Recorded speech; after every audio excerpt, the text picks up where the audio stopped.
존경하는 국민 여러분, 우리 한반도는 해양 세력과 대륙 세력이 충돌하는 지역입니다. 이를 기회로 활용할 때 우리는 흥했고, 강대국 사이에 휘둘릴 때 우리는 위기였습니다. 그래서 한반도의 외교는 더 정교해야 합니다. 주권국가로서 제1의 외교 원칙은 바로 국익이어야 합니다. 한반도의 평화를 지키고 국민들의 안전과 안녕, 그리고 나아가 번영을 도모해야 합니다.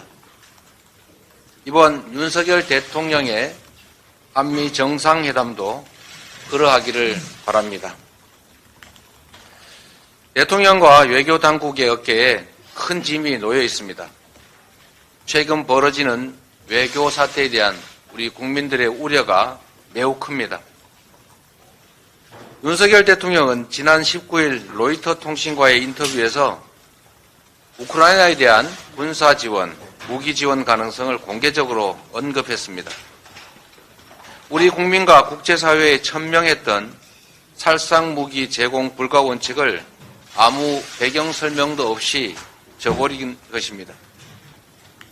대통령의 발언은 한국과 러시아 관계에 경랑을 몰아오고 있습니다.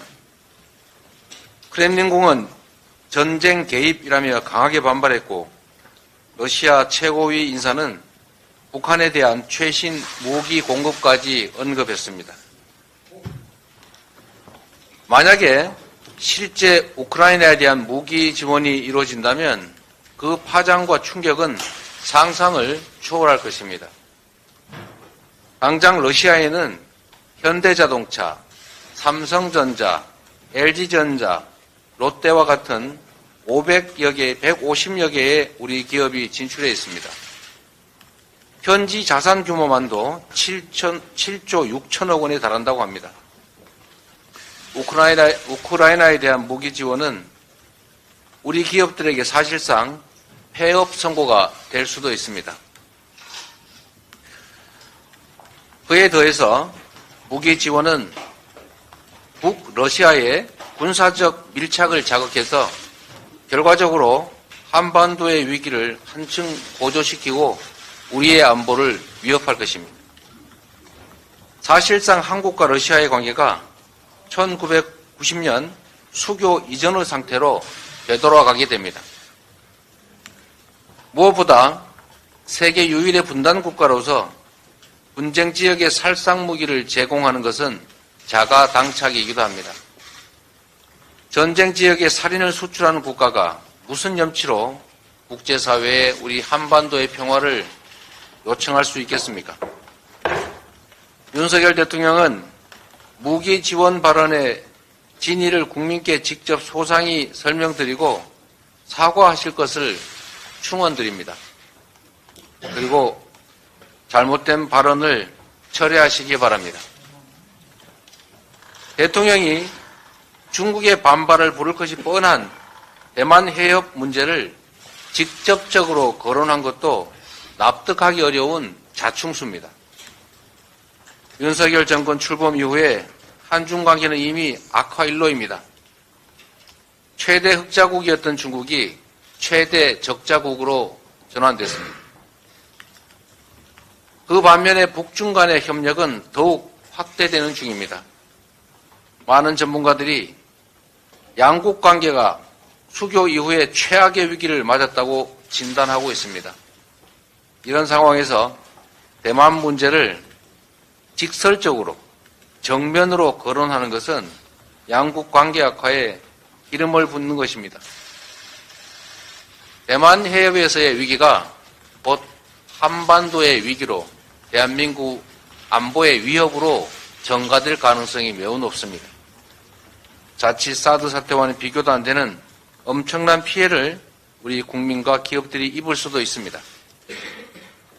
한반도의 평화와 안정, 국익을 위해서 필수적인 중국, 러시아와의 우호 관계를 훼손하면 안 됩니다. 굴욕적인 일본 외교의 복구도 여전히 난망합니다. 한일 정상회담 이후에 일본 해양 해상보안청 순시선이 독도 인근 해역에 무려 8차례나 출몰을 했다고 합니다. 우리 해양조사선의 정당한 독도 수역 조사 활동도 지속적으로 방해하고 있습니다. 일제의 조선 침탈의 시작점이었던 윤효호 사건을 다시 보는 듯하다는 지적까지 나오고 있습니다. 세계 주요 국가들과 어깨를 나란히 하던 우리 대한민국이 퍼주기 외교로 국익도 자존심도 다 짓밟히고 동네북 신세로 전락했다는 한탄마저 나오고 있습니다. 국방 외교는 보수 정권이 열어놓은 것입니다. 보수 정권 스스로 자신들의 선배들이 닦아놓고 역대 정부가 안정적으로 발전시킨 국방 외교의 기틀을 통째로 무너뜨려서야 되겠습니까? 존경하는 국민 여러분, 말 한마디로 천냥빚을 갚는다고 합니다. 외교에서야 오죽하겠습니까? 진영 대결의 장기말을 자처하면서 나라와 국민을 벼랑으로 모는 우를 더 이상 범해서는 안 됩니다. 거듭되는 외교안보 참사를 막기 위해서 초당적 범국가적 역량을 하나로 모을 때입니다. 우리 민주당은 외교당국이 소기의 성과를 얻을 수 있도록 당의 총력을 기울여 적극 협력하겠습니다. 대통령께서도 오는 한미 정상회담에서 우리 국익을 위한 성숙한 외교전에 나서 주시기를 바라면서 반드시 관철시켜야 할 다음에 6가지 사안들을 당부드리고자 합니다. 첫째는 반드시 해야 될 3가지입니다. 미국의 도청 파문에 대한 우리의 문제의식을 분명하게 피력하고 사과와 재발 방지 대책에 대한 미국 측 의사를 확인해야 합니다. IRA와 반도체 지원법을 한미 정상회담의 의제로 삼아서 우리 기업이 더 이상 피해보지 않도록 동등한 대우를 받을 수 있도록 해결책을 만들어야 합니다. 그리고 어떤 형태, 어떤 방식으로든 분쟁 지역에 살상 무기를 지원하지 않겠다는 원칙을 표명하고 또 관철해야 합니다. 다음으로 해서는 안 될 일 3가지를 말씀드리려고 합니다. 외교는 소리 없는 전쟁입니다. 유의해야 할 것이 많지만 다음의 사안들은 꼭 염두에 두시기를 부탁드립니다. 한미 정상회담에서 우크라이나 무기 지원에 대한 어떤 방식의 합의도 해서는 안 됩니다.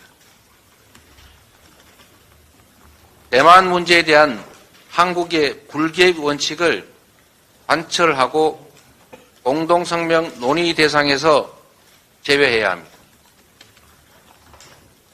더 이상의 퍼주기 국익 훼손 외교를 하지 마십시오. 국격 저하, 국익 훼손, 국민 불안을 야기하는 대통령발 외교 참사를 우리 국민은 더 이상 용납하지 않을 것입니다. 우리 민주당은 국민의 생명과 안전, 국익을 위협하는 모든 말과 행위를 막아내는 방파제가 되겠습니다. 분쟁 지역에 무기를 지원하는 문제에 대해서 국민의 대표인 국회의 동의를 받도록 관련법의 제정 개정을 적극 검토하겠습니다. 존경하는 국민 여러분, 윤석열 정권이 이제 곧 출범 1주년을 맞습니다. 축하보다는 보원을 앞세울 수밖에 없는 현실이 참으로 안타깝습니다. 외교 안보의 실책은 돌이킬 수 없는 국가적 재앙을 야기하게 됩니다. 그래서 외교 안보에는 여야가 따로 있을 수 없습니다. 정부가 국민과 나라를 위해 바른 길을 걷는다면 민주당은 전폭적으로 대통령과 정부에 협조할 것입니다. 대통령과 외교당국은 부디 5천만 국민의 생사를 짊어지고 있다는 책임감을 가지고 국익에 기초한 유능한 실용 외교에 전념해 주십시오. 판단하고 결정하고 행동하는 데서 신중을 기해 주시기를 다시 한번 당부드립니다. 고맙습니다.